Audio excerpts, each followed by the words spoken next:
Hi guys, and welcome to week 2 of online instruction. So this week we're really going to focus on solving rational equations. So we're going to use some of the same concepts that we did last week, but if you remember last week, we didn't actually have equations. We just had expressions, and we were just simplifying expressions. Equations are different because they have an equal sign. So today we're going to look at just the method for solving rational equations. We'll look at finding inverses and how we can solve those as well.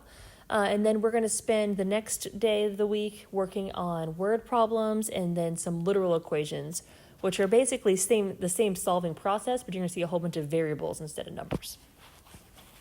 All right, so looking at this first one, what we're going to do is just show you is the two different methods for solving rational equations. So the first option, this is best when you have one fraction equal to another, and that's just cross multiplying. Probably similar to what you did with proportions back in 8th grade or 7th grade, or whenever it was that you did proportions. So I'm going to cross multiply. So I'm going to multiply one diagonal and set it equal to the other diagonal. And once I've done that, now I'm just solving this equation. So this equation is 9x plus 9 is equal to 12x plus 15. So I get 3x is equal to negative 6, and x is equal to negative 2. Now keep in mind, just as has been the case for every other type of solving question we've done this year, you need to check for extraneous solutions. Typically, for rational functions, your extraneous solutions will be if you get a solution that's one of those excluded values. So like if I got negative 1 or negative 5/4 as an answer, I know those would be extraneous because I can't divide by 0. Now in this case, if I plug in negative 2, that does work because negative 2 plus 1 is negative 1. 3 divided by negative 1 is negative 3. And 4 times negative 2 is negative 8, plus 5 is negative 3, 9 divided by negative 3 is negative 3. Okay, it does work out. But again, just double check and make sure that that value that you got is not one of those excluded values that would have you dividing by 0.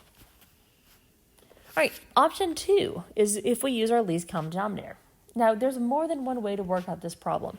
If you wanted to, you could move this fraction to this side because they already have the same denominator, and then you can cross multiply to solve.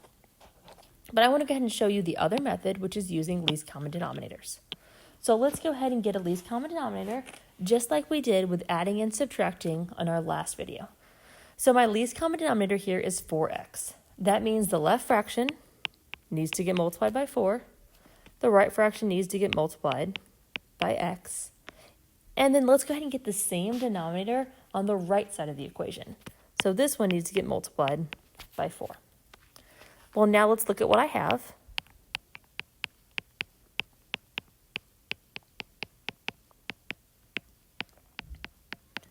And now what's nice about these rational functions, whenever we add or subtract with a common denominator, we don't change the denominator. So in order to solve this equation, at this point, as soon as I get common denominators, all I really need to solve are the numerators. So at this point, I'm just going to write this equation out just using the numerators. So 20 plus 7x equals negative 36.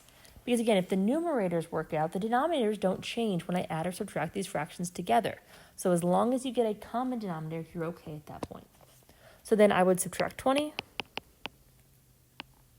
and I would get that x is equal to negative 8.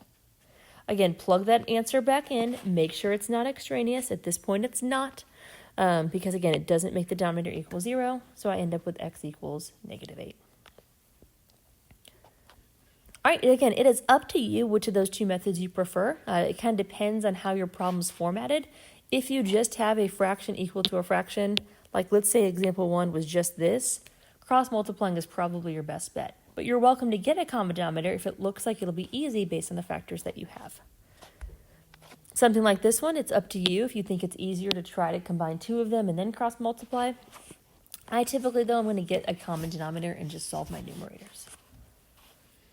All right, so in order to do this one again, I'm going to start by finding that common denominator. X squared minus 9 factors into x plus 3x minus 3. So the left fraction, I would multiply by x plus 3. The middle fraction is good. It already has that common denominator. The right fraction is missing the x minus 3. So then at this point, since the numerators are now all the same, since the denominators are all the same, I'm just going to solve the numerators, okay? But again, I'll go ahead and rewrite it just so you guys can see it.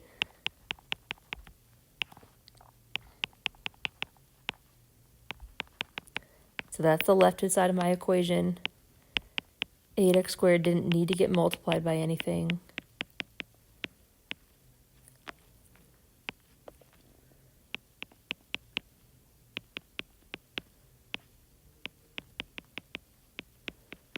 Okay, so that's my equation with each of those fractions written on it. But again, at this point, the denominators are the same, so I'm going to solve the numerators. So 6x plus 18 is equal to 8x squared minus, remember, it's minus the entire fraction. So it's minus 4x squared. It's also minus negative 12x, which means it's plus 12x. So at this point, let's go ahead and combine some like terms.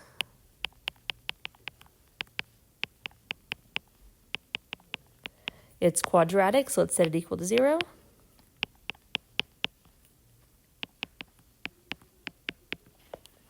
And then again at this point, since we're factoring, it is quadratic, there is a GCF.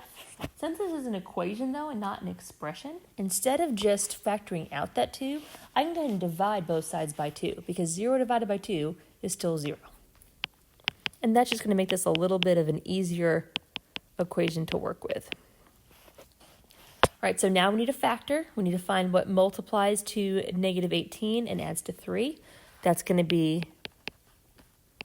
positive 6 and negative 3. Take out our 2x. Take out our minus 3. So my factors are 2x minus 3 and x plus 3. But again, our goal here was to solve. So now that I have my factors, I need to find the solutions. What are the zeros that go with those factors? Set each factor equal to 0. So x equals 3 over 2. And x equals negative 3. And again, what we talked about, take those answers, plug them back in, check for extraneous solutions. Well, if I plug in negative 3 to my original equation, if I plug it in that last fraction, that would be negative 12 divided by 0. I can't divide by 0. Negative 3 is one of those excluded values, which means negative 3 is an extraneous solution, and 3 over 2 is your only solution to this equation. All right, now this last one over here, if you feel pretty comfortable, pause the video, try this one on your own. Okay, so I'm going to go ahead and solve this one by getting a common denominator. Again, if you wanted to just move this one and cross multiply, you could, but I'm going to go ahead and get that common denominator for everything. X squared minus 1 is x plus 1x minus 1, which means that's my common denominator. That means this left fraction needs the x plus 1, and the 5 is going to need both. So I'll go ahead and write it in the non-factored form because it'll make it just a little bit easier for me. So now my denominators are the same. So I'm going to go ahead and just set up the numerators to solve. So 7 times x plus 1 minus 5 times x squared minus 1 is going to equal 6.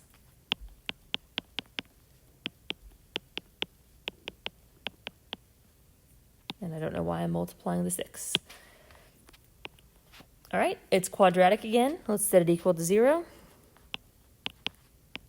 I'm going to go ahead and move it all to the right side just because I like to have that a term positive. I just think it's a little bit easier to factor. Okay, so now I'm looking for what multiplies to negative 30 and adds to a negative 7 so that I can factor. Those two numbers are going to be negative 10x and 3x. We'll do factoring by grouping.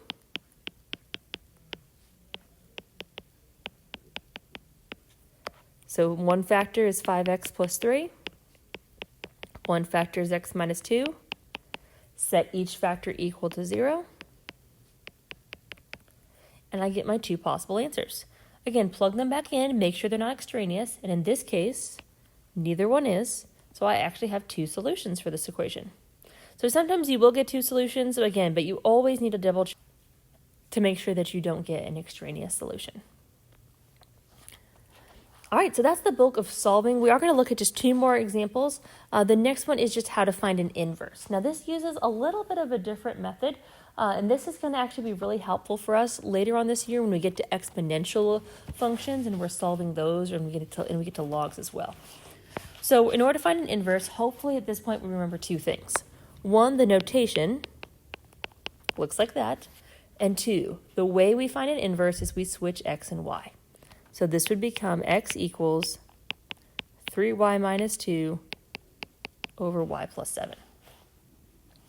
Now this can be a little bit tricky to get y by itself. All right, most people see the first step. Let's either cross multiply or multiply both sides by y plus 7. So I end up with 3y minus 2 equals x times y plus 7. The problem is a lot of people get stuck at this point because now you've got a y in 2 places and you're not quite sure what to do. So what I think is easiest here is to go ahead and distribute the right side.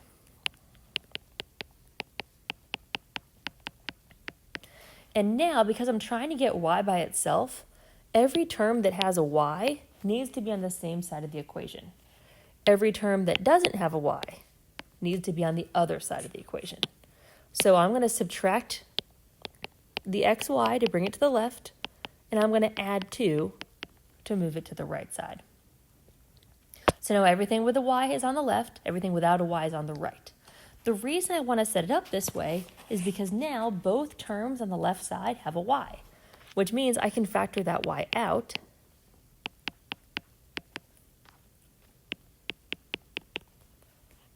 So now if I want to get y by itself, all I have to do is divide.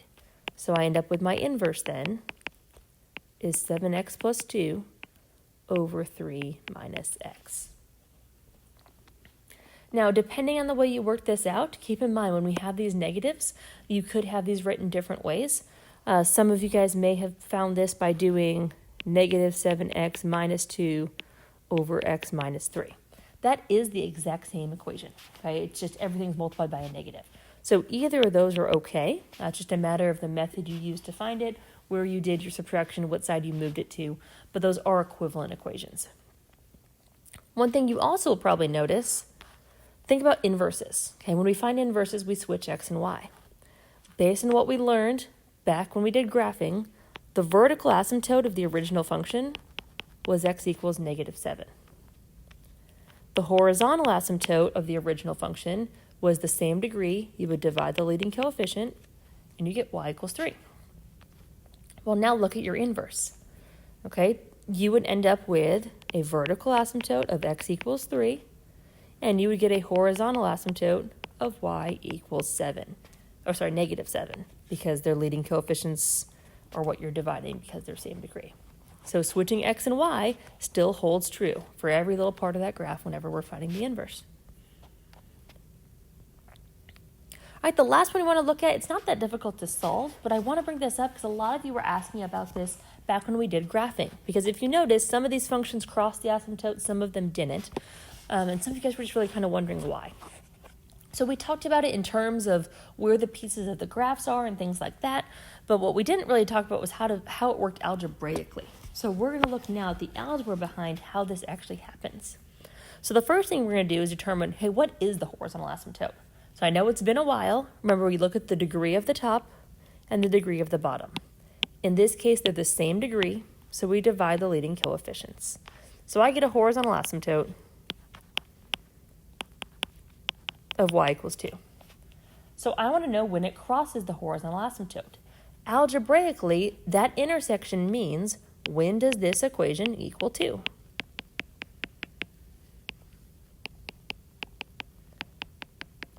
So then all I have to do is solve this equation. This is a really easy one to cross multiply on.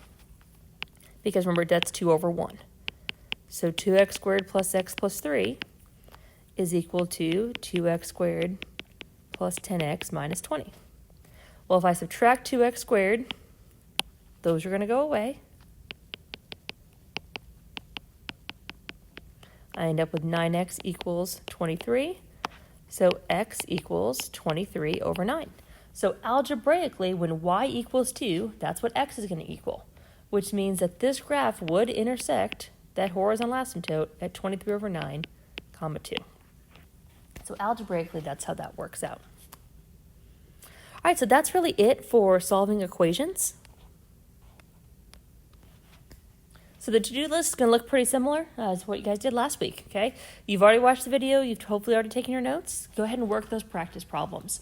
Again, I know that you guys have a calculator with you, and I know you have a lot of tools available, but we really care about the process behind these. When we get to our word problems and those literal equations, we really need to understand how we're doing these things in order to get our answer. So you can use a calculator to check by all means, but make sure you understand your steps and how to do them without the aid of a calculator. So work those practice problems, check your answers. If you need any help with the practice problems, you can email me or you can fill out that video request. Also, if you watch the daily video, there'll be more information. I'm recording this a little early, but we are trying to attempt to get a way for you guys to have a video chat option so that you can kind of ask questions face-to-face via computer or iPad, which might be a little bit easier for some of you guys. But details on that will be in the welcome video. And then once you're done with that, you're going to complete the week 2 assessment, because this is week 2. And that is going to also include what we do on Thursday, just like it was last week. And again, just like last week, everything's really going to be due on Friday, but the earlier you get it done just might make it a little bit easier on yourself. Feel free to ask me any questions, but again, if you want that video request, have that done by Tuesday, 4 p.m.